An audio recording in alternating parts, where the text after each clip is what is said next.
तो यार अब तक हमने देखा था कि दियो लगातार उस एक आंख वाले डीमन पे बाड़ी पा रहा होता है, मगर उस जैसे डीमन के खिलाफ लड़ते दौरान दियो के जिस्म पे आज पहली बार स्क्रैच पड़ता है। दियो भी ये देख के सोचने लगता है कि जब से मैंने अपनी पावर्स को अनलॉक किया, आज पहली बार मेरे जिस्म पे स्क्रैच पड़ा है। ये इस बात का सबूत है कि दुनिया में अभी भी कुछ लोग हो सकते हैं जो कि मुझे गहरी टक्कर दे, या फिर कुछ लोग मुझसे ज्यादा स्ट्रॉन्ग भी हो सकते हैं। वही डीमन जब अपनी तीसरी आंख की लेजर का इस्तेमाल करते हुए दियो के खिलाफ जूझ जाने ही लगता है कि वो डीमन अचानक से दियो को अपने पीठ के पीछे पाता है। दियो यहाँ पे अपनी लाइटनिंग स्पीड का इस्तेमाल करके आया होता है। वो डीमन काफी चिड़चिड़े अंदाज में अपनी गर्दन घुमाता है। उसकी लेजर की वजह से दियो फौरन से उसकी पीठ पीछे से हटता है। वो तीसरी आंख वाला अब गुस्से में बहते हुए हर तरफ अपनी लेजर बीम से तबाही मचाता जा रहा होता है। उधर ही कहानी उसके दूसरे डीमन बाई पे जाती है, जो कि इस वक्त प्रिंसेस से लड़ होता है और यहाँ तक प्रिंसेस को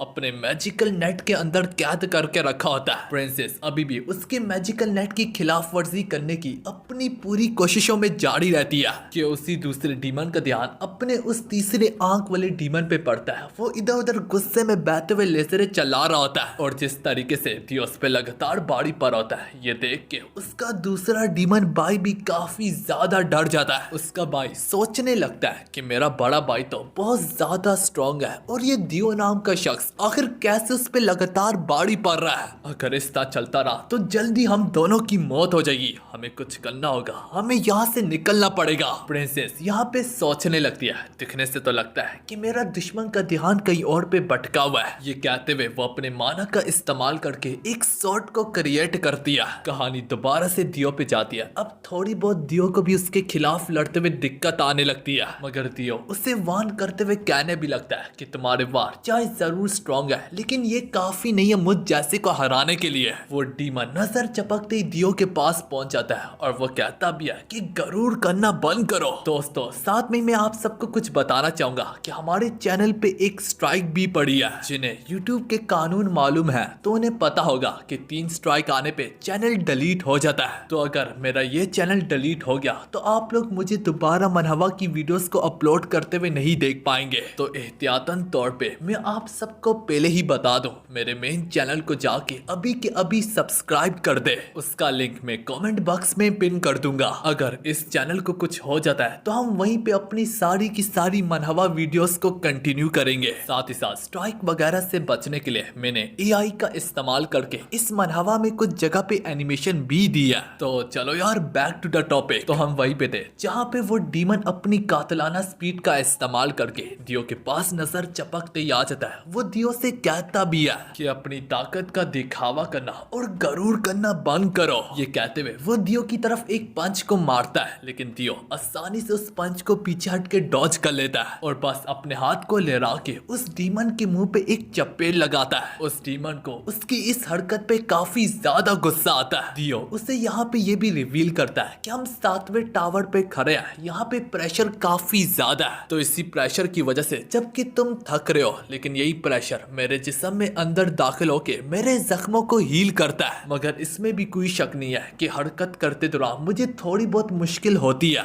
दियो अपनी हर बात में उस डीमन को उसकी औकात याद दिलवाने पे मजबूर कर होता है कि मैं तुमसे कई गुना ज्यादा बेहतर हूँ। उस डीमन से अपनी इंसल्ट बर्दाश्त नहीं होती और वह गुस्से में बहते हुए अपनी फुल लेजर बीम को चार्ज करते हुए दियो के खिलाफ बरसाता है। मगर दियो उसी मैजिकल ट्रेजर का इस्तेमाल करके उसकी लेजर बीम को रोक लेता है। वैसे मैं आप सबको याद दिलवा दूं, ये मैजिकल ट्रेजर दियो ने उससे ही लिया होता है जो कि एक बहुत बड़े कद वाला शख्स होता है और उसके साथ एक यंग मास्टर भी था। तो हाँ यार, अब जाके दियो को एहसास होता है कि ये मैजिकल ट्रेजर वाकई में इस तरह के अटैक को रोकने के काफी ज्यादा काम आते हैं। उस डीमन की वहीं पे गीली हो जाती है कि इसके पास ये एंशिएंट ट्रेजर कहां से आया। दियो जबकि अभी भी यही सोच रहा था, वाकई में ये अमीर लोग तो अपनी जेबें बढ़ के यहाँ पे आते हैं और अगर ये लोग मुझसे पंगा लेंगे बिना किसी वजह से तो ये तो मेरा हक बनता है कि इनकी चीजों को मैं अपने लिए इस्तेमाल करूं। मगर वहीं पे दियो काफी ज्यादा थक जाता है क्योंकि इस मैजिकल ट्रेजर ने उसकी काफी हद तक माना इस्तेमाल करके इस बीम अटैक को रोका होता है। अब यहीं पे हम तीसरे आंख वाले छोटे भाई को देखते हैं जो कि अभी भी अपने छोटे भाई के लिए फिक्रमंद हो रही होता है। ये देख के प्रिंसेस एक सुनहरा मौका पाती है और वो अपने माना से एक शॉट को क्रिएट करके उसके नेट को यहीं से काट देती है। तब तक प्रिंसेस भी अपने दुश्मन पे बाड़ी पड़ चुकी होती है। उनको यूं खुद पे बाड़ी पड़ता देख के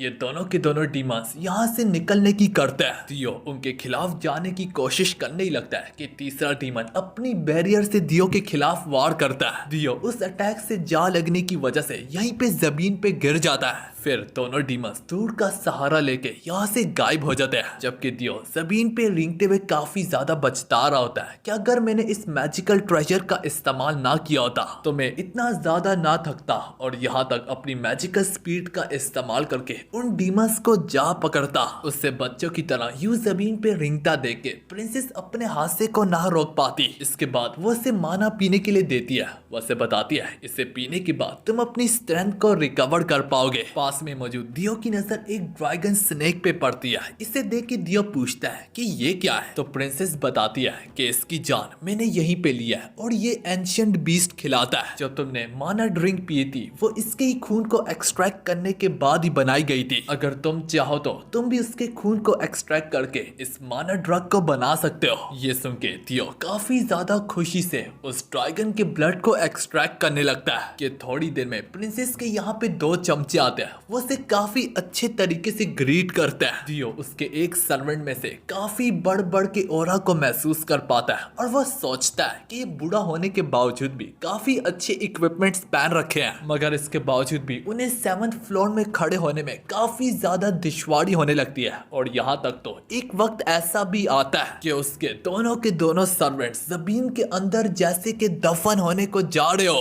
उसकी सर्वेंट की नजर अब दियो पे पड़ती है और उसे दियो की ये फिजिक, उसकी ताकत और उसके ऑरा को देख के यकीन नहीं आ रहा होता कि ये मामूली शख्स कौन है और ये आखिर इतना स्ट्रॉन्ग कैसे है। आज तक मैंने कभी इसके बारे में सुना भी नहीं है, ना कि ये किसी बड़ी फैमिली से दिखता है। और ये इस बात का सबसे अच्छा सबूत है कि ये 7th फ्लोर पे खड़ा है, जहाँ पे मैं इतना स्ट्रॉन्ग होने के बावजूद भी खड़ा भी नहीं हो पा रहा। प्रिंसेस का तो चलो समझ में आता है कि वो वॉरियर क्लैन की प्रिंसेस है, मगर ये शख्स किसी बड़े क्लैन से भी नहीं है और इसके बावजूद भी ये ऐसे कदम जमा के खड़ा है कि जैसे कि इससे जर्रा भी फर्क तक नहीं पड़ता। प्रिंसेस यहाँ पे दियो से बोलती है कि वक्त आ गया है कि हम इस टावर से बाहर निकले, क्योंकि ये टेस्ट का सिर्फ एक छोटा सा हिस्सा है। इस टेस्ट के इस हिस्से को पार करना काफी ज्यादा इजी है। अगर तुम इसके 3rd स्टेज तक भी पहुंच जाओ तो तुम इस टेस्ट के ये वाले पार्ट को आसानी से क्लियर कर लेते हो। और जहां तक हमारी बात है, हम तो 7th फ्लोर में खड़े हैं। बेसिकली हमारा टेस्ट आसानी से पास है। प्रिंसेस यहाँ से जाने से पहले उसे रेड पिल देती है। वो उसे बताती है कि ये तुम्हारी पावर को 3 गुना ज्यादा बढ़ा देगी और ये काफी ज्यादा महंगी है। तो दियो उसके हाथ से इस पिल को लेने के बाद इसे थोड़ी देर घूरते हुए कहता है कि ये छोटी सी मामूली सी पिल मुझे वाकई में इतनी ज्यादा ताकत देगी। उसके मुंह से ये अल्फाज सुनता देख के प्रिंसेस के एक सर्वेंट को दियो पे काफी ज्यादा गुस्सा आता है कि तुम्हारी हिम्मत भी कैसे हुई कि तुमने शुक्रिया कहने के बजाय उस पिल को इतनी शक बड़ी निगाहों से देखा जो कि तुम्हें प्रिंसेस ने खुद दिया। पर इससे पहले वो दियो की इससे ज्यादा बेइज्जती कर भी पाता कि प्रिंसेस उल्टा उस पे गुस्सा होने लगती है। वो उससे बताती है कि इस शख्स से तमीज से बात करो, इसने मेरी जान बचाई है जो कि तुम जैसा बंदा नहीं कर सकता। इसकी बेइज्जती मेरी बेइज्जती है तो मैं ज्यादा बर्दाश्त नहीं करूंगी। जो सुनते सारे उसका सर्वेंट अपनी औकात पे आते हुए कहता है मुझे माफ कीजिएगा, मुझसे एक बहुत बड़ी भूल हो गई। यहाँ से जाते दौरान वो बुरा सर्वेंट भी दियो का शुक्रिया अदा करते हुए कहता है कि आपका बहुत शुक्रिया, आपने प्रिंसेस की जान बचाई। ये कहते हुए प्रिंसेस और उसके चमचे यहाँ से चले जाते हैं। इनके चले जाते दियो इसी वक्त इस पिल को निगल लेता है और निगलते सारे दियो अपने जिस्म में 3 गुना माना को ज्यादा बढ़ते हुए पाता है और इसके जिस्म में काफी ज्यादा लीफ एनर्जी पैदा होने लगती है। इसी पावर के मोमेंटम को कैरी आउट करते हुए दियो यहाँ पे फौरन से बैठ के कल्टीवेशन करने लगता है और अब दियो की ताकत पहले से भी कई गुना ज्यादा नेक्स्ट लेवल की हो चुकी होती है। कल्टीवेशन करने के बाद दियो सोच रहा होता है कि मेरा काफी मन कर रहा है कि मैं 8th फ्लोर की तरफ बढ़ूं, लेकिन अब मेरे पास ज्यादा वक्त नहीं बचा क्योंकि टावर के अंदर की टाइमिंग और बाहर की टाइमिंग में जमीन आसमान का फर्क है। जैसे कि लगता है कि टावर में मैंने कुछ ही घंटे गुजारे हैं, लेकिन अगर मैं इसे बाहर की टाइमिंग के साथ कंपेयर करूं तो शायद से 2 दिन गुजर चुके हो। तो शायद से टेस्ट के बाकी हिस्से की भी शुरुआत होने को जा रही होगी। इसी वजह से मुझे टावर से बाहर निकलना पड़ेगा। ये कहते हुए दियो फौरन से टावर के 7th फ्लोर से खिड़की से कूदते हुए बाहर निकलता है। फिर दियो सोचने लगता है वैसे ये टावर कल्टीवेशन के लिए काफी ज्यादा बेस्ट है। अगर मेरे पास ज्यादा वक्त होता तो मैं 10th फ्लोर तक जरूर जाता, क्योंकि सब कुछ समय इस टावर में गुजारने से ही मैं इतना ज्यादा स्ट्रॉन्ग बन चुका हूँ। जिन्हीं समय मिस जाबेशिरा दियो के पास आके उससे कहती है कि अगर तुमने इससे ज्यादा देर की तो तुम टेस्ट के बाकी हिस्से को मिस कर दोगे। इसके बाद मिस जाबेशिरा और दियो टेस्ट के बाकी हिस्से की तरफ बढ़ होते हैं। मिस जाबेशिरा हिरांगी से दियो से कहती भी है, अरे वाह, तुम्हारे अलावा भी उस टावर के अंदर काफी स्ट्रॉन्ग लोग गए थे और उनकी आपस में लड़ाइयां भी हो रही थी। ऊपर से वो लड़ते लड़ते काफी ज्यादा घायल भी हो गए थे, मगर तुम्हें देखो जैसे कि तुम्हें कुछ हुआ ही ना हो। वैसे एक बात तो बताओ, तुमने टावर्स में कितने फ्लोर्स को क्लियर किया? जिस पर दियो काफी ज्यादा फखर में आते हुए कहता है, भाई जारी सी बात है, मैं 7 फ्लोर तक गया हूँ। ये सुनते सारे मिस जाबेशिरा के रोंगटे खड़े हो जाते हैं, क्योंकि ये काफी ज्यादा रेयर है, यहाँ तक 7th फ्लोर तक जाना भी। मिस जाबेशिरा साथ ही साथ ये भी सोचने लगती है, वैसे अगर मैं इसकी माना की एबिलिटी को सेंस करने की कोशिश करूँ तो इसकी माना पावर पहले से काफी गुना ज्यादा बढ़ चुकी है। खैर यार, चलते चलते मिस जाबेशिरा और दियो एक ग्राउंड में जा पहुंचते हैं, जहाँ पे काफी सारे स्टूडेंट्स टेस्ट के अगले हिस्से के लिए इकट्ठे होते हैं। वहीं पे हम लेवल एस के सोर्सरर को देखते हैं, जो कि इस टेस्ट का हिस्से को कैरी आउट करेगा। यहाँ पे कोई 1000 से ज्यादा स्टूडेंट्स इकट्ठे होते हैं। वो सोर्सरर उन्हें कहने लगता है, जो अभी 1000 में से टॉप 100 की रैंकिंग पे आएगा उसे इनाम के तौर पर स्पिरिचुअल पिल्स दी जाएगी। तो हाँ यार, इन स्पिरिचुअल पिल्स के बारे में सुनते सारे के सारे लोग खुशी से पागल होने लगते हैं, और जो टॉप 10 में आएंगे उन्हें स्पिरिचुअल पिल्स दी जाएगी। अब इस सारे के सारे रिवार्ड के बारे में सुन के लोग इस टेस्ट के लिए एक्साइटमेंट से मरते चले जा रहे होते हैं मेरे भाई लोगों, क्योंकि जो भी इस टेस्ट में डोमिनेट करेंगे उनका एज अ वॉरियर के तौर पर उनका फ्यूचर काफी ज्यादा ब्राइट है। देखते देखते यहीं पे टेस्ट की शुरुआत होती है। लोग एक दूसरे के खिलाफ लड़ना शुरू भी हो जाते हैं, और नजर चपकने की ही देर होती है कि आधे से ज्यादा लोग तो घायल होके बेहोश हो जाते हैं। दियो यू लोगों को मरता हुआ देख के और घायल होता हुआ देख के सोचने लगता है कि ये तो टेस्ट है, लेकिन लोग अपनी जानें तक गंवा रहे हैं। मगर हाँ, मुझे ये चीज पसंद नहीं आई कि जैसे कि ये लोग खुद को लोगों की जानों से ज्यादा इंपॉर्टेंट समझते हैं। खैर मुझे किसी की जान लेने में क्या ही दिक्कत है। मुझे नहीं लगता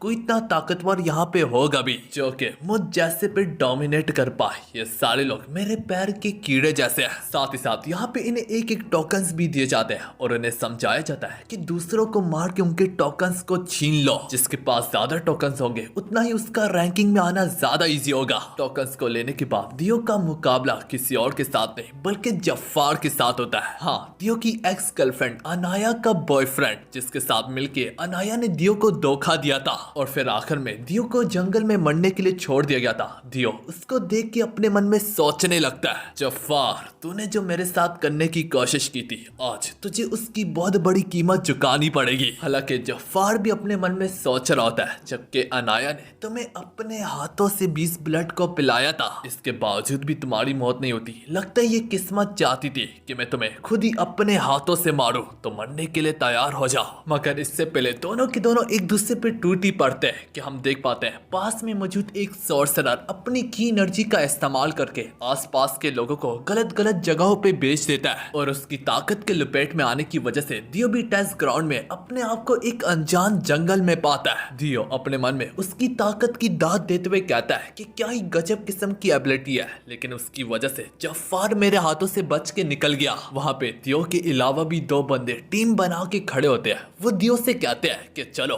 अपने टोकन को हमारे हवाले कर दो। ये लोग दियो के मोहल्लेदार होते हैं, और वो अभी भी समझते होते हैं कि दियो पहले की तरह ही कचरा है। वो दियो को बताते हैं कि हम तुम्हारा ही इंतजार कर रहे थे कचरा, क्योंकि एक कचरे से इतना ही आसान है कचरा छीनना, जैसे कि एक बच्चे से कैंडी छीनने के बराबर हो। तो दियो आगे से बोलता है, मैं तुम्हें कोशिश करते हुए देखना चाहूंगा। उन्हीं में से अब जूजू एक शख्स दियो पे टूटता ही है। दियो उसके वार से पहले अपनी स्पीड में एक गजब किस्म का पंच उसके पेट में दम देता है। वो सीधा उड़ते उड़ते जा आके अपने दूसरे साथी पे जा गिरता है और इसी तरह दोनों के दोनों वहीं पे बेहोश हो जाते हैं। दियो कहता भी है ये हुई ना बात, एक तीर से दो शिकार। इसके चलते ही दियो उनसे टोकन छीनते हुए कहता है तुम लोगों का टोकन के लिए बहुत बहुत शुक्रिया। दियो फिर सोचता है अरे वाह, तुम लोगों को तो देख के मेरे दिमाग में एक नया आइडिया आया है। ये कहते हुए दियो अपने कपड़े जानबूझ के फाड़ देता है और ये कहता है कि लोग मुझे अब कमजोर पाके ज्यादा से ज्यादा लोग मुझ पे ही हमला करने आएंगे और जब वो मुझ पे टूट आएंगे तो मैं उल्टा उन पे कयामत बन के टूट आऊंगा और उनके टोकन्स छीन लूंगा। इस तरह करने से ज्यादा लोग मुझे टारगेट करेंगे और मैं उनके टोकन्स को भी जल्दी छीन पाऊंगा। देखते देखते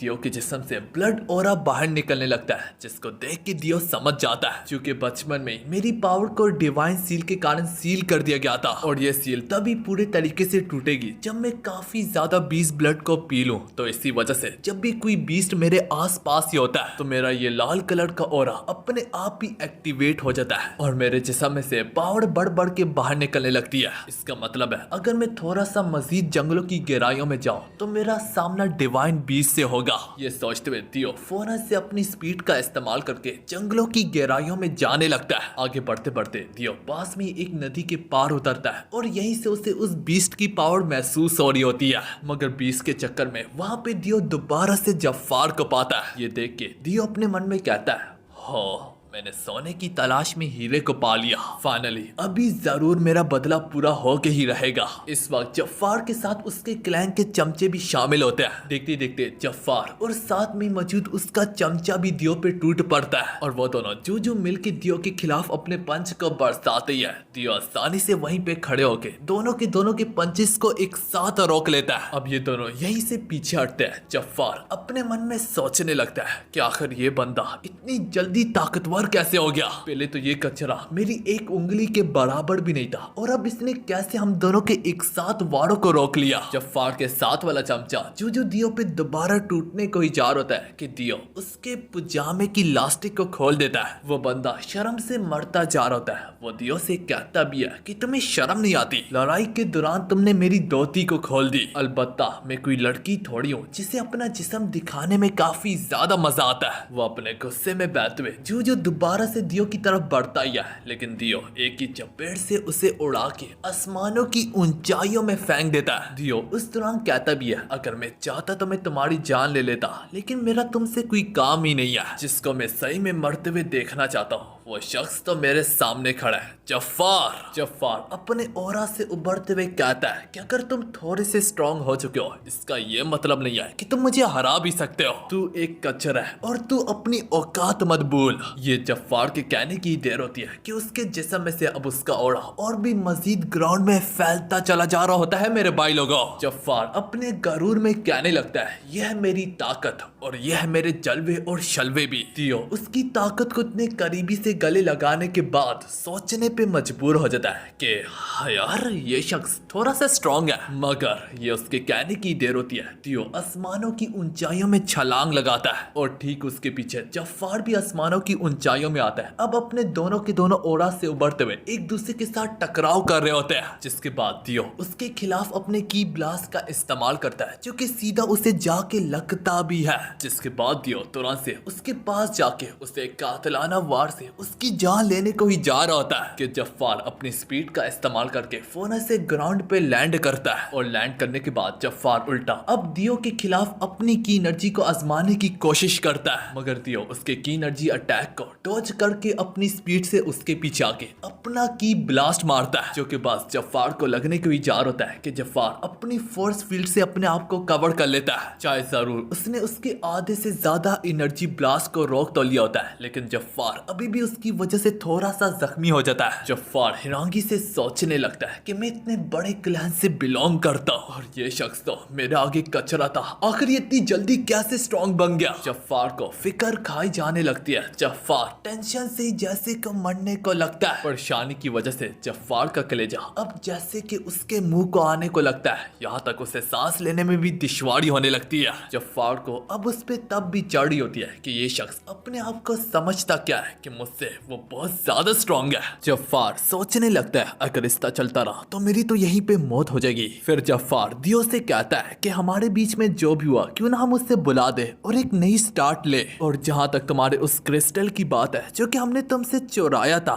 तुम ये वापस ले सकते हो। मुझे तो बस अनाया ने अपनी बातों में बहकाया था कि ये ब्लू स्टोन काफी ज्यादा अच्छा है। ये कहते हुए वो क्रिस्टल दियो का सामने रखते हुए दियो को अपने करीब बुलाने की कोशिश कर रहा होता है और अपने पीठ पीछे एक हाथ को छुपा के अपने सबसे पावरफुल वार को रेडी कर रहा होता है। अब दियो उस क्रिस्टल को लेने के लिए जूजू उसकी रेंज में दाखिल ही होता है तो जफ्फार यहाँ पे फौरन से अपने ओरा बीस्ट को लीश करता है, मगर उसके ओरा बीस्ट को देखने के बावजूद भी दियो को यहाँ पे जर्रा भी टेंशन तक नहीं होती, क्योंकि दियो को कहीं ना कहीं पे मालूम था कि ये इस बसात के खून में शामिल है लोगों को धोखा देना। ये कहते हुए दियो अपने हाथ पे ओरा को ढकते हुए उसे एक पंच ही लगाता है और बस उसके एक ही पंच से उसका वो ओरा का बीस्ट भी वहीं पे खत्म हो जाता है और जफ्फार उड़ते उड़ते जाके फौरन से जंगलों की गहराइयों में धंस जाता है। हम देख पाते हैं जफ्फार एक जंगल की दरख्त का सहारा लेके टिक के बैठा होता है। दियो उसके पास जाके उसे माफ ना करता और एक चपेट लगाता। इसके बाद दियो उसे पकड़ के मैदान के बीच में धक्का देता है। जफ्फार का दिमाग इस वक्त काफी सारे सवालों से बड़ा पड़ा होता है, साथ में उसे सबसे पहले पछतावा भी होता है कि आखिर उसने कौन से एम्परर से पंगा ले लिया। उसके मन में ये भी काफी सारे सवाल होते हैं कि ये कचरा एकदम से पावरफुल कैसे बना, आखिर इसने कौन सा रास्ता ले लिया, क्या ये इससे भी कई गुना ज्यादा पावरफुल है कि ये अभी भी अपनी कम पावर का इस्तेमाल कर रहा है। जफ्फार जो ये सोच रहा होता है दियो उसे कभी एक जगह से पटक के दूसरी जगह पे फेंकता होता है तो कभी दूसरी जगह से तीसरी जगह पे फेंकता होता है। दियो को उस पर काफी ज्यादा गुस्सा होता है। दियो अपने बदले की आग से मरता चला जा रहा होता है मेरे भाई लोगों। जफ्फार अब अपने कदमों पे गिर के उससे माफी मांग रहा होता है। वो उससे बताता है कि मुझे मालूम नहीं था कि मैंने आखिर कौन से दलदल में पैर रखा है, उसका एहसास अब मुझे होने लगा है। जफ्फार यहाँ पे रोने लगता है। वो रोते हुए कहता है कि प्लीज यार मुझे जाने दो, मुझसे गलती हो गई, मुझसे खता हो गई, मुझसे भूल हो गई। जफ्फार रोते हुए कहता है कि मेरी माँ की खातिर मुझे जाने दो, वो अकेली है, वो कैंसर की पेशेंट है। उसको यूं रोता और गिड़गिड़ाता देख के दियो से माफी तो नहीं दे रहा था, लेकिन जब से दियो ने उसकी मदद के बारे में सुना होता है दियो उससे छोड़ ही देता है। दियो उससे बताता भी है कि दोबारा अपनी गंदी शक्ल मेरे सामने मत लाई, तुम वाकई में डरपोक खींच रहे हो। जब तुम कुछ लम्हे पहले मेरी जान लेने पे तुले हुए थे, जब तुम अनाया से कह के 20 ब्लड को मुझे पिला रहे थे, क्या तुमने उस वक्त मेरी मजबूरी सोची? खैर दफा हो जाओ यहाँ से, मैंने तुम्हें वैसे भी काफी ज्यादा मार लिया क्योंकि तुमने अपने मुंह से कबूल किया है कि तुम कचरा हो और तुम्हारी माँ की खातिर मैं तुम्हें जिंदा जाने देता हूँ। यार वाकई में अगर दियो चाहता तो वो उसकी जान ले लेता, लेकिन दियो उसकी मदर की खातिर उसे जाने देता है। क्योंकि दियो की मदर नहीं होती तो उसे ये दर्द अच्छे से वाकिफ होता है, तो दियो उसे जाने देता है। तो यार कमेंट में एक बार जरूर रिस्पेक्ट फॉर दियो लिखना मत भूलिएगा। खैर यार दियो अब उसकी तरफ अपनी पीठ करके जाने ही लगता है कि एक बार फिर से जफ्फार के दिल में शैतान उतर जाता है और वो सोचने लगता है कि वो तो अपनी पीठ करके जा रहा है, शायद से मैं वाकई में इसकी जान ले सकता हूँ। और ये सोचते हुए वो दोबारा से उसके पीछे से उसकी जान लेने की कोशिश करने लगता है, मगर दियो ने भी कच्ची गोलियां नहीं खेल रखी होती। और जैसे कि मैंने कहा कि दियो को मालूम है कि ये इसके खून में है धोखा देना। दियो उसे कहता भी है बस जात कहीं के तूने अपनी औकात दिखा ही दी। अब इससे पहले वो दियो की जान ले भी पाता, दियो अपने एक ही वार से उसे उड़ा के फेंकता है। इसके बाद जफ्फार यहीं पे ग्राउंड पे गिर के बेहोश हो जाता है। इसके बाद दियो उसके पास खड़े होके कहने लगता है तो हाँ तुम बेहोश हो चुके हो, लेकिन अगर तुम सुन पा रहे हो तो मुझे एक जवाब जरूर देना कि कौन है हमारे बीच में कचरा। वैसे मानना पड़ेगा मैंने सोचा नहीं था कि तुम इस कदर स्ट्रांग होगे। अगर मैं अपने दुश्मनों को रैंकिंग दूं कि अब तक मैंने सबसे ज्यादा स्ट्रांग किससे पाया,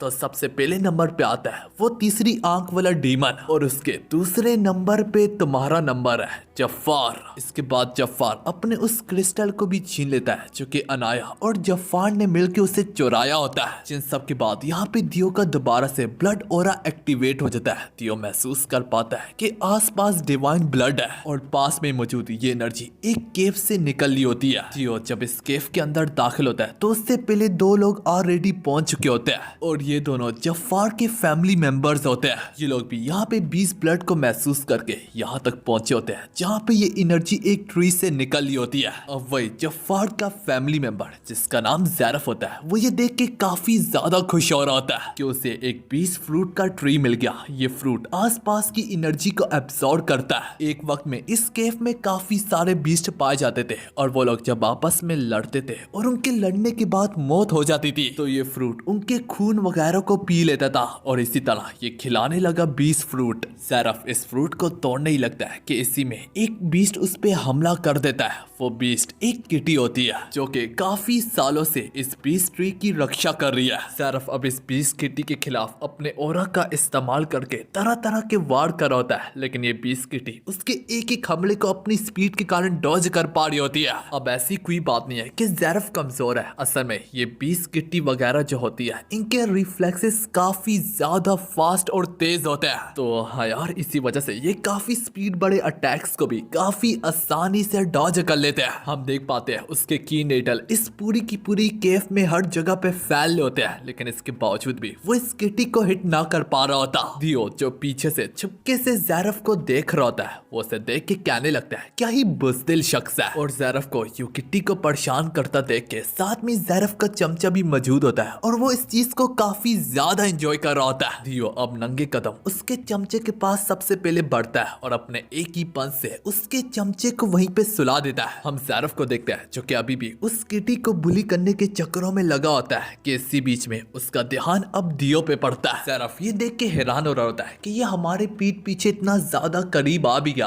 और यहाँ तक इसने मेरे चूचे को भी सुला दिया। ये सब आखिर इसने मेरे नाक के नीचे होते हुए कैसे किया, मुझे इस बात की यहाँ तक खबर तक नहीं पड़ी। ऊपर से दियो को फिक्र होने लगती है कि ये तो मेरे कजन जफ्फार से लड़ रहा था, मत बताओ कहीं इसने मेरे कजन जफ्फार की जान तो नहीं ले ली, वो तो बहुत ज्यादा पावरफुल था। इन सब के बाद देखते देखते ये दोनों के दोनों अपने अपने की ब्लास्ट से एक दूसरे पे वार करते हैं। दोनों की ब्लास्ट की पावर ऑलमोस्ट सेम होती है। ये देख के ज़ैरफ को यकीन नहीं आ रहा होता कि कहा मैं एक बहुत बड़े नोबल फैमिली से हूँ और ये शख्स जो कि किसी छोटे से मामूली से क्लैन से भी नहीं है, पर फिर भी इसके बावजूद भी ये मेरी बराबरी कर पा रहा है। अरे यार, उसकी पावर को देख के यहाँ तक दियो भी थोड़ा सा हैरान होता है क्योंकि ये शख्स यहाँ तक जफ्फार से भी ज्यादा पावरफुल है। हम देख पाते हैं ज़ैरफ अपने मन में कह रहा होता है कि काश ये कुत्ता यहाँ पे ना आता, अब तक मैंने 20 फ्रूट को पा लिया होता। ज़ैरफ अपने ऑरा का इस्तेमाल करके एक बुल को समंड करता है, फिर इसी बुल का इस्तेमाल करके जूजू दियो में दसने को ही जा रहा होता है तो दियो यहाँ पे अपने जॉइंट ऑरा फिस्ट का इस्तेमाल करता है। इसी पंच के कारण ना कि वो सब उसकी बुल को डिस्ट्रॉय करता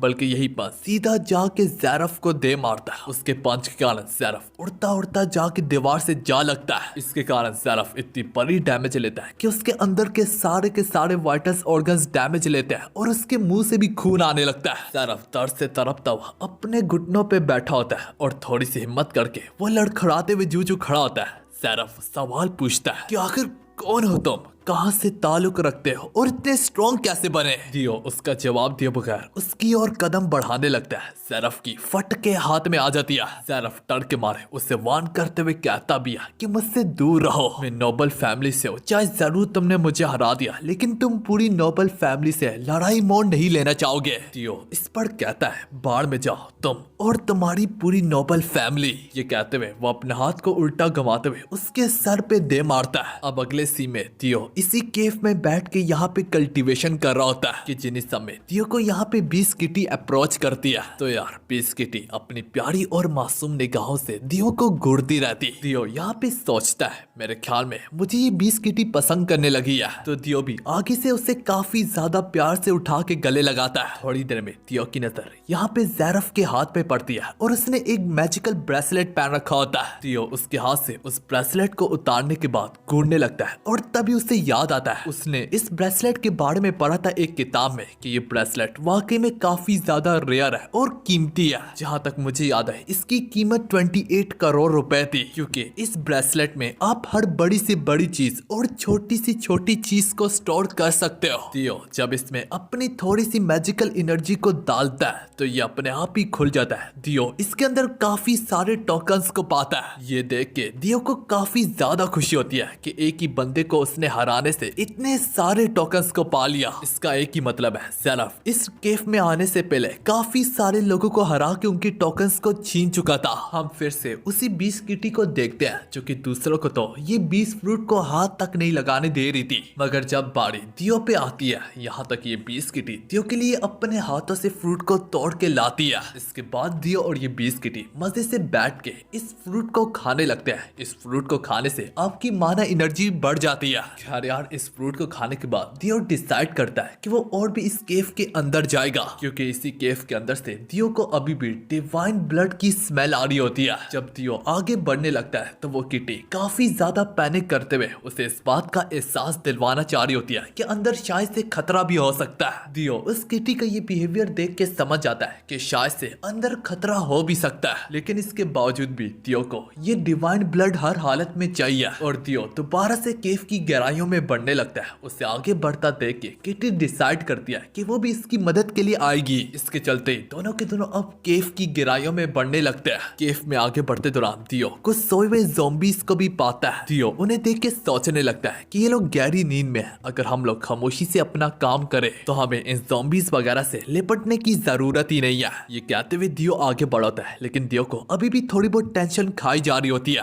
क्योंकि दियो की इन भूत वगैरह से काफी ज्यादा फटती होती है। तो इसी तरह दियो अपने मन में सोच रहा होता है कि भूतों को देख के मेरी फटती है। केफ में बस एक हवा का झोंका ही गुजरता है, दियो की वहीं पे और भी फट जाती है। दियो घबराते हुए पूछता है कि कौन है। थोड़ी देर में दियो को मालूम पड़ता है कि शुक्र है वो तो सब एक हवा का झोंका था। दियो सोचने लगता है कि मैं कुएं के नीचे गिर के मर जाऊं, मैं किसी के हाथों मर जाऊं, लेकिन कभी किसी भूत के हाथों ना मरूं। दियो सोचने लगता है कि अगर मैं दुनिया का किंग भी बन गया या फिर दुनिया का सबसे स्ट्रॉन्गेस्ट एम्परर भी बन गया, मगर इसके बावजूद भी मैं कभी नहीं चाहूंगा कि मेरा मुकाबला किसी बदरू वगैरह से हो। केफ के अंदर आने के बाद वो केफ की गहराइयों में एक दरवाजा सा पाता है। दियो अंदर जाने से थोड़ा बहुत घबरा होता है कि क्या पता इस दरवाजे के पीछे कोई चुड़ैल खड़ी हो, लेकिन जू वो किटी दरवाजे के बीच में से होते हुए गुजरती है तो दियो को फिक्रमंदी से उस किटी के पीछे जाना पड़ता है। वो जब दरवाजे के पीछे जाता है तो वो एक बहुत बड़े बीस ड्रैगन का ढांचा पाता है। उसके अंदर अभी भी काफी सारे 20 ब्लड के पार्टिकल्स होते हैं जो कि चमक रहे होते हैं। दियो जब इन पार्टिकल्स को एब्सॉर्ब करने के लिए अपने हाथ को आगे बढ़ाता है, मगर वो इन पार्टिकल्स को छू ना पा रहा होता। लेकिन इन्हीं समय दियो को एहसास होता है कि हाँ यार वो किटी तो उसे छू पा रही है। अब हम देख पाते हैं किटी यहाँ पे दोबारा से उसकी मदद करने के लिए उस 20 ड्रैगन के पार्टिकल्स को इकट्ठा करके दियो के पास ले आती है, मगर उस पार्टिकल को कलेक्ट करने की वजह से ये पूरी की पूरी केव का ये वाला हिस्सा जोर जोर से कांपने लगता है, जैसे कि ये छाती अब इनके सरों पे टूट के आने को लगी है। दियो और ये किटी अपनी जान को बचाते हुए फौरन से केव के दूसरे हिस्से में आते हैं। थोड़ी सांसें बढ़ने के बाद दियो यहीं पे बैठ के उस 20 ब्लड के पार्टिकल के साथ अपनी कल्टीवेशन को जारी करता है, जिसके कारण यहाँ तक दियो अपनी और भी सीज को तोड़ देता है और उसकी खुल के पावर बाढ़ आने लगती है। इसके बाद दियो अब इस केव से जाने लगता है। वो बिल्ली उसे बताती है कि वो भी उसके साथ आना चाहेगी, मगर मसला तो उसके 20 ट्री का होता है। तो दियो से कहता है फिक्र मत करो, इस ट्री को उखाड़ के मैं तुम्हें इस ट्री के समेत अपने ब्रेसलेट में रख लूंगा, इसमें जगह की कोई कमी नहीं है। तो हाँ यार इन्हें अपने ब्रेसलेट में रखने के बाद दियो जूही केव से बाहर निकलता है कि वहाँ पे उसे बातें करने वाला रेड फायर बर्ड अप्रोच करता है। ये बर्ड वाकई में काफी ज्यादा पावरफुल होता है, मगर दियो को यू केव से बाहर निकलता देख के ये बर्ड दियो से कहता है कि तुम वाकई में स्ट्रॉन्ग हो, अगर तुम इस केव में सरवाइव करके बाहर आए हो तो तुम क्या कहते हो, क्या तुम मेरे गुलाम बनना चाहोगे। दियो मुस्कुराहट के साथ कहने लगता है गुलाम, वो भी एक परिंदे का, तो जैसे परिंदे को तो मैं ब्रेकफास्ट के तौर पे खाता हूँ मगर ये सुन के उस बर्ड को काफी ज्यादा गुस्सा आता है और वो जूजू दियो पे बार बार टूट रही होती है। उस पे तरह तरह के जूजू हमले बरसा रही होती है, लेकिन दियो उस परिंदे के बार बार पीठ पीछे आके उसे उसकी औकात याद दिलवा रहा होता है कि तू मेरे आगे कुछ भी नहीं है। वो परिंदा दियो की जान लेने पे तुला होता है, लेकिन दियो उसके साथ खेल होता है और इसी खेल और मजाक की मजाक में दियो यहाँ तक उस परिंदे की एक जगह पे गंज भी कर देता है। तभी दियो उसे वार्न करते हुए कहता है कि अगर मैं मजाक में तुम्हारा ये हाल कर सकता हूँ तो अगर मैं सीरियस हो गया तो तुम तो गे बच्चे हो। दूसरे सी में हम देखते हैं टेस्ट का ये वाला पार्ट खत्म होने वाला होता है, क्योंकि काफी सारे लोग टोकन समेत एग्जामिन वाली जगह पे पहुंच चुके होते हैं, जहाँ पे सारे लोग अपने अपने टोकन्स दिखा के अपने रैंकिंग और नंबर बना रहे होते हैं। हम दियो की एक्स गर्लफ्रेंड अनाया को भी देखते हैं, जो कि सोच रही होती है कि अभी तक जफ्फार और ज़ैरफ नहीं आए। मेरे ख्याल से वो अभी भी बेचारे दियो को मार रहे होंगे। टेस्ट ग्राउंड में हम इस जाबिशीरा को भी देखते हैं, जो कि दियो के सहारे पे बैठी होती है कि वो अभी तक आया क्यों नहीं। कि देखते देखते लोगों की नजर आसमान में चमकती हुई आग पे पड़ती है और जब लोग गौर से देखते हैं तो उनकी नजर दियो पे भी पड़ती है, जो कि उसी बर्ड के साथ चिपका होता है और दियो ने कहता है कि जलवा है हमारा। और अब दियो उसे छोड़ते हुए फौरन से नीचे कूदता है एक हीरो वाली एंट्री मार के। यहाँ तक ये देख के एस क्लास का सोर्सरर भी दियो से काफी ज्यादा इम्प्रेस होता है। वो सोचता है ये तो वाकई में काफी ज्यादा हैरानकुन है कि इस बंदे ने स्पिरिचुअल बीस्ट को भी कंट्रोल कर लिया। दियो को जिंदा देख के यहाँ पे अनाया के पसीने छूटने लगते हैं, ऊपर से भी और नीचे से भी। उसे अपनी आंखों से यकीन नहीं आ रहा होता, उसे अपने कानों पे दियो की आवाज सुन के भी यहाँ तक यकीन नहीं आ रहा होता। इवन के दियो को महसूस करने के बावजूद भी वो लड़की उसकी एग्जिस्टेंस को मानने के लिए तैयार ही नहीं होती। वो लड़की अभी भी दियो को जिंदा देख के काफी ज्यादा टेंशन में होने लगती है कि आखिर ये जिंदा कैसे है। अब चूंकि दियो सही हालत में वापस आ चुका था, उसकी एक्स गर्लफ्रेंड को अब उल्टा जलाल और ज़ैरफ की काफी ज्यादा फिक्र होने लगती है। वो सोचती है कि अगर ये ठीक ठाक है तो जरूर जफ्फार और ज़ैरफ को कुछ हो गया होगा। एस क्लास सोर्सरर इसके बाद दियो से कहता है कि दियो अपने टोकन्स को मुझे दिखाओ। अब इसी टोकन्स के रिलेटेड हमें एक छोटा सा फ्लैशबैक भी दिखाया जाता है, जहाँ पे दियो मजाक की मजाक में उस परिंदे की गंज कर देता है। दियो से वार्न भी करता है कि अगर मजाक में मैं तुम्हारा ये हाल कर सकता हूँ तो यकीन करो सीरियस होने के बाद मैं तुम्हें पूरा का पूरा गंजा भी कर सकता हूँ। मगर वो बर्ड अभी भी हार नहीं मानता, तो दियो अपने जाइंट ओरा फिस्ट का इस्तेमाल करके उसके मुंह पे जोर से पंच मारता है। जब दियो इसके बाद उसे पूरा गंजा करने को ही जा रहा होता है, उस परिंदे के पैरों तले जमीन खिसक जाती है। तो उल्टा वो परिंदा दियो से माफी मांगते हुए कहता है कि मैं तुमसे दोबारा कभी पंगा नहीं लूंगा, प्लीज मुझे जाने दो, बल्कि मैं तुम्हारा गुलाम हूँ, आज से तुम जो कहोगे वो मैं करूंगा। वो स्पिरिचुअल बीस्ट दियो को यहाँ तक ये भी बताता है कि मैंने काफी सारे स्टूडेंट्स को मार के उनके टोकन्स को भी इकट्ठा किया हुआ है। ये कहते हुए वो सारे के सारे अपने टोकन्स को गिरा देता है और दियो अपनी मैजिकल पावर से उन्हें सक करके अपने साथ कलेक्ट कर लेता है। इसी तरह कहानी प्रेजेंट में आती है,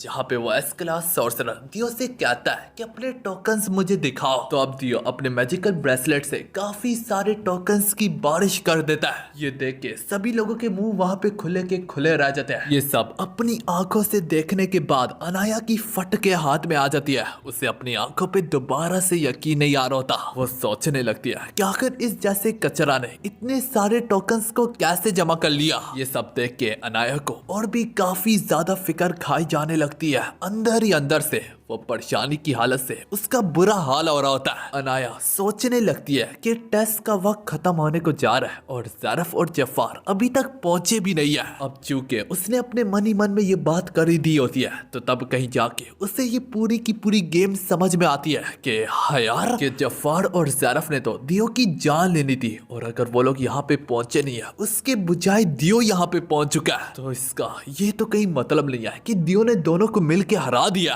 अगर उसने जफ्फार को हरा दिया तो उसने जरूर अपना क्रिस्टल भी वापस ले लिया होगा। थोड़ी देर में यहाँ पे टेस्ट का वक्त खत्म हो जाता है। तो हाँ यार, इसी बात पे एस क्लास सोर्सरर दियो को फर्स्ट रैंक देता है। एस क्लास सोर्सरर ये भी बताता है कि दियो के समेत जिन जिन लोगों ने टेस्ट को पास किया वो मेरे साथ स्टार एकेडमी की तरफ बढ़ेंगे। जहाँ तक फेल स्टूडेंट की बात है, उनकी यहाँ पे कोई जगह नहीं है। वो लोग वापस अपने घरों को लौट के जा सकते हैं। अब उसके जलवे शलवे देख के अनाया की फटने लगती है। उसे अपने ऊपर पछतावा होने लगता है कि काश उसने दियो के साथ अपना रिलेशनशिप ना तोड़ा होता और वो आज अभी भी उसकी गर्लफ्रेंड होती। काफी सारे हाई रैंक्स वाले भी अब दियो के बारे में ही बात कर रहे होते हैं। यहाँ तक जो लोग गला फाड़ फाड़ के दियो को कचरा बुलाते होते थे, अब जैसे कि उनके भी गले बैठ गया। अब यहीं पे एक नोबल क्लैन के बंदे की नजर दियो के हाथ पे उस ब्रेसलेट को पड़ती है। ये नोबल क्लैन का बंदा इस ब्रेसलेट को देख के सोचने लगता है, अरे ये क्या, ये तो वही ब्रेसलेट है जो कि मैंने ज़ैरफ को दिया था। तो ये ब्रेसलेट आखिर इस कमीने के हाथ में क्या कर रहा है? हाय हाय, मत बताओ कहीं इसने आखिर ये ज़ैरफ को हराने के बाद उससे चुरा तो नहीं लिया। मैं कसम खा के कहता हूँ, अगर तूने ऐसा किया तो तू बहुत बड़े दलदल में पैर रख चुका है। अब हम दियो और बाकी स्टूडेंट्स को देखते हैं जिन्होंने टेस्ट को अच्छे तरीके से पास कर दिया होता है। वो लोग एस क्लास सॉर्सरर के पीछे आते आते कुछ पहाड़ी इलाकों से गुजरने लगते हैं। वो जगह इंतहाई ज्यादा खूबसूरत होती है। एस क्लास सॉर्सरर कहने लगता है, ये हमारे लिए काफी इंपॉर्टेंट जगह है। स्पिरिचुअल देवी ने इस जगह को अपने हाथों से बनाया था। ये जगह इंतहाई ज्यादा प्योर और स्पिरिचुअल जगह है। यहाँ पे अगर तुम मामूली सी भी कल्टीवेशन करोगे काफी ज्यादा पावरफुल बन सकते हो। यहाँ तक यहाँ पे कल्टीवेशन काफी बड़े बड़े एम्परर्स ने भी की है और यहीं पे उन्होंने अपने आप को जाना था और अपनी ताकत के बारे में भी। इसके बाद ये लोग एक फेरी ब्रिज को पार करने लगते हैं। सॉर्सरर एस क्लैन का बताता भी है, इस ब्रिज को पार करने के बाद तुम लोग पहुंच जाओगे स्टार एकेडमी में। अब इस ब्रिज को पार करते दौरान भी लोगों की नजर काफी सारे स्टूडेंट्स पे पड़ती है जो कि इन पहाड़ी इलाकों में बैठ के अपनी स्पिरिचुअल और कल्टीवेशन पे ध्यान दे रहे होते हैं। स्टार एकेडमी के स्टूडेंट्स की पावर यहाँ तक इतनी ज्यादा बड़ी होती है कि ये सारे के सारे लोग इतनी दूरी पे भी उन्हें महसूस कर पा रहे होते हैं। पर अचानक से सभी लोगों की नजर एक ऐसे स्टूडेंट पे पड़ती है जो कि गैलेक्सी माना को मास्टर कर रहा होता है। उसे देख के बाकी स्टूडेंट एस क्लास के सॉर्सरर से पूछते भी है कि ये शख्स कौन है। तो इसके जवाब में एस क्लास सॉर्सरर बताता है, ये हमारे स्टार एकेडमी का सबसे पावरफुल सॉर्सरर है। अगर तुम लोग इसके नाम के बारे में सोच रहे हो तो इसका नाम है नाट्सु। नाट्सु का नाम सुनने के बाद सारे लोग कहने लगते हैं, अरे वाह, हम तो इसे जानते हैं, हमने इसके बारे में काफी कुछ सुना हुआ है। हमने ये भी सुन रखा है कि इसकी पावर एंशिएंट जमाने की एम्परर जितनी है। तो हाँ यार, अब देखो अपनी रजिस्ट्रेशन कंप्लीट करने के बाद उसे उसके मास्टर का नाम दिया जाता है और उसे कहा जाता है कि तुम अपनी बाकी की ट्रेनिंग इसी मास्टर से लोगे। दूसरे सी में हम देखते हैं दियो अपने मास्टर यामादा के दरवाजे पे खड़ा होता है, मगर जो ही दियो दरवाजे को बजाता है उसका मास्टर काफी गुस्से से बाहर निकलते हुए दियो पे टूट पड़ता है। वो समझता है कि जैसे कि उस पे किसी ने हमला कर दिया। दियो उसके पहले हमले को काफी करीबी से डॉज करता है और यहीं से उसे मालूम पड़ जाता है कि उसका ये मास्टर यामादा काफी ज्यादा स्ट्रॉन्ग है। अब देखते देखते यामादा का दूसरा पंच दियो को जू लगने को ही जा होता है कि उसके मास्टर की नजर दियो की आईडी पे पड़ती है। इस आईडी को नोटिस करने की ही देर होती है कि यामादा वक्त पे ही अपने हमले को रोक लेता है। फिर मास्टर यामादा ये देख के कहता है, हाँ तो तुम स्टूडेंट हो, तुमने पहले क्यों नहीं बताया? तो दियो आगे से कहता है, मैं जरूर बताता अगर आप मुझे मौका देते। मास्टर यामादा दियो को अंदर आने के लिए कहता है और वो दियो को वार्न भी कर देता है। अभी से दियो को समझा देता है कि अगर तुम ट्रेनिंग से डरते हो तो यहीं से वापस चले जाओ, क्योंकि मैं तो मेहनत करवाता हूँ अपने स्टूडेंट से। अगर तुम बेकार निकले तो 3 महीने के बाद तुम्हें रिप्लेस कर दिया जाएगा। दियो हिरांगी से पूछता है, आखिर ऐसा क्यों, मेरी जगह किसी और को क्यों दे दी जाएगी? मास्टर यामादा इसके बाद का जवाब देते हुए कहता है, ऐसा नहीं होगा अगर तुम उसके खिलाफ जीत गए। हर 3 महीने के बाद स्टार एकेडमी में तुम्हारा मुकाबला स्ट्रॉन्ग अपोनेंट से होता रहेगा। अगर सपोज तुम इनके खिलाफ हार जाते हो तो तुम्हारी यहाँ पे कोई जगह नहीं है। ये सुनते सारे दियो काफी ज्यादा सीरियस हो जाता है। तो मास्टर यामादा उसका ये हुलिया देख के कहता है, मत बताओ कहीं तुम्हारी अभी से तो नहीं फट गई? तो इसके तुरंत बाद दियो मुस्कुराते हुए कहता है, नहीं, अभी तो मजा आना सिर्फ शुरू है, मैं शुरू से यही चाहता था। उसका मास्टर उसे रिकमेंड करता है, ठीक है फिर अगर तुम चाहो तो हमारी स्टार एकेडमी को घूम सकते हो, ये एकेडमी काफी ज्यादा बढ़िया है। दूसरे सी में दियो स्टार एकेडमी को एक्सप्लोर कर होता है और उसे मालूम पड़ता है कि ये स्टार एकेडमी तो एक सिटी जितनी बड़ी है और यहीं पे काफी सारे लोगों ने अपने अपने स्टोर्स भी ओपन किए हुए हैं। स्टूडेंट्स यहाँ पे तरह तरह तरीकों से कमाते हैं और कुछ स्टूडेंट्स तो आपस में लड़ के कमाते हैं। दियो जिन्हीं सब के बाद अपने बेडरूम में लौट के चला जाता है दियो का बेडरूम भी काफी ज्यादा कंफर्टेबल होता है। दियो अपने बेडरूम में अपनी ब्रेसलेट से उस किटी को भी बाहर निकालता है और उस बीस किटी के साथ यहाँ तक बीस ट्री की एक लकड़ी भी बाहर निकल आती है, क्योंकि ये लोग एक स्टार एकेडमी में होते हैं जो कि काफी ज्यादा स्पिरिचुअल एनर्जी से बनी पड़ी होती है। तो दियो यहाँ पे नोटिस करता है ये लकड़ी सारी की सारी एनर्जी को अपने अंदर चूस रही है। ये देख के दियो वहीं पे चौंक जाता है और दियो सोचने लगता है कि क्या ये इंसानी शक्तियों को भी अंदर चूस सकती है। ये कहते हुए दियो इस ट्री के साथ अपना जो माना शेयर करता ही है,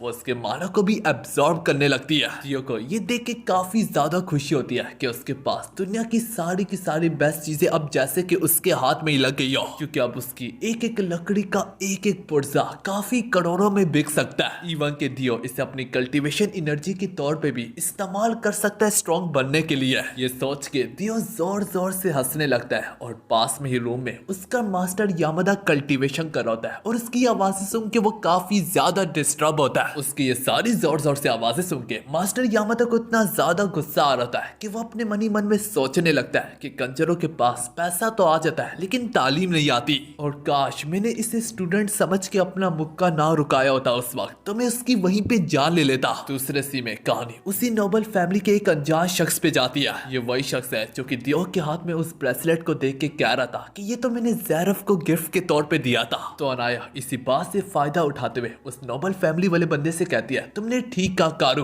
बिल्कुल तुम्हारी तरह ज़ैरफ मेरा भी कजन था और जो ब्रेसलेट तुमने उसे इनाम के तौर पे दिया था उस पे शुरू से ही दियो की नजर थी। इस 28 करोड़ के ब्रेसलेट को चुराने के लिए सारी सी बात है वो तो एक कचरा था, उसको शुरू से ही पैसों की जरूरत थी, तो सिर्फ इस ब्रेसलेट के लिए उसने ज़ैरफ की जान ले ली। ये कहते हुए वो उसके सामने ड्रामा नचा रही होती है और यहाँ पे मगरमच्छ के आंसू रोने लगती है। उसके आंखों से ये आंसू को बहता देख के कारू उसके जाल में फंस जाता है और कारू को अब दियो पे गुस्सा आने लगता है। वो अपने मन में सोचता है दियो तुमने स्टार एकेडमी के एंट्रेंस एग्जाम में इतना बड़ा रैंक को पा लिया, लेकिन इसके बावजूद भी तुम्हारी लालच खत्म नहीं हुई। कहानी एक बार फिर से दियो पे जाती है जहाँ पे दियो स्टार एकेडमी में मजे कर रहा होता है। दियो अपने मन ही मन में कहने लगता है वैसे स्टार एकेडमी में मैं तो ट्रेनिंग के बजाय जैसे कि मजे करने आया हूँ। पास में मौजूद दियो की नजर एक टावर पे पड़ती है जो कि गोल्डन लाइट से चमक रहा होता है। दियो उस टावर को देख के सोचने लगता है कि ये टावर इतनी ज्यादा स्पिरिचुअल एनर्जी से क्यों कवर है। कि पास में ही मौजूद दियो की नजर स्टार एकेडमी के दो स्टूडेंट्स पे पड़ती है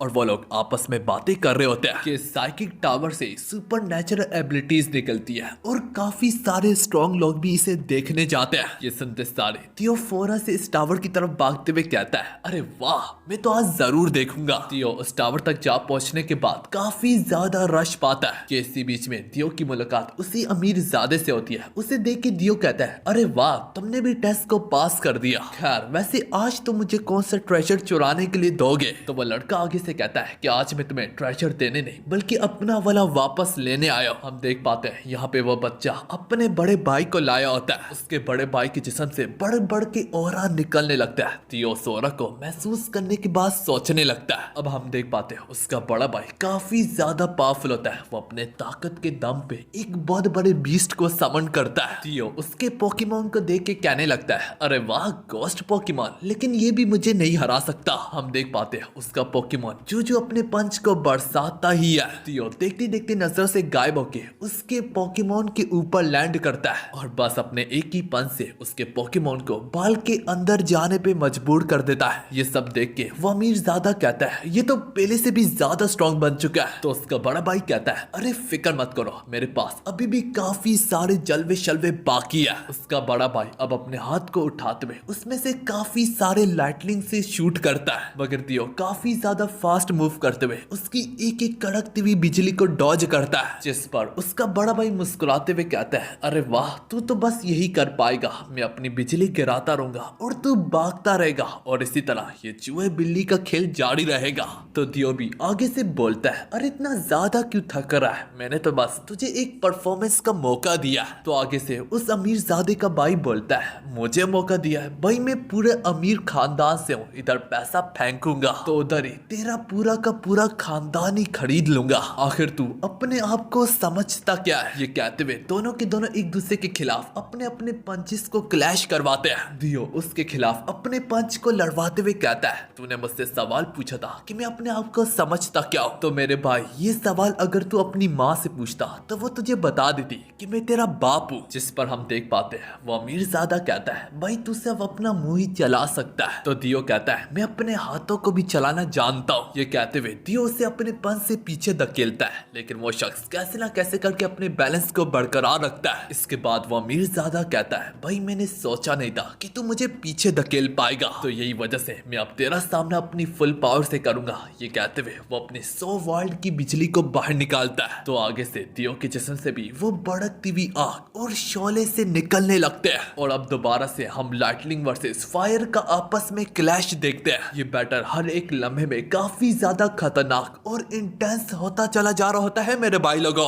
अब हम दोनों की दोनों को देख पाते हैं जो कि चिल्लाते हुए एक दूसरे के खिलाफ जोर लगा रहे होते हैं। दियो अपने मन ही मन में उसकी दाद देते हुए कहता है कि ये शख्स वाकई में काफी ज्यादा पावरफुल है, मगर दियो अपने जानून और जज्बे से उभर रहा होता है। दियो कहता है कि हर हालत में मैं ये वाला मैच नहीं हारूंगा। दोनों के दोनों इस वक्त ड्रा में ही जा रहे होते हैं कि अचानक से एक ब्लैक होल खुलता है। वो ब्लैक होल दियो को अपने अंदर खींच के गायब हो जाता है। ये देख के वो दोनों के दोनों अमीरजादे वहीं पे हैरान हो जाते हैं कि ये साला दियो कहाँ पे गायब हो गया। इसके बड़े भाई को काफी ज्यादा गुस्सा आने लगता है कि मैं दियो को हराने के काफी ज्यादा करीब था। हम देख पाते हैं दियो अचानक से गायब होके उस टावर के 8 फ्लोर पे आ गया होता है। दियो महसूस कर पाता कि ये वाले टावर का प्रेशर ज्यादा है पिछले वाले टावर से भी, लेकिन हमें मालूम पड़ता है कि दियो पहले से कई गुना ज्यादा पावरफुल हो चुका होता है, जिस वजह से ये प्रेशर अब दियो पे काम ही नहीं करता। यही देख के दियो काफी ज्यादा लापरवाही दिखाते हुए 9th फ्लोर पे चला जाता है, लेकिन जब वो 9th फ्लोर पे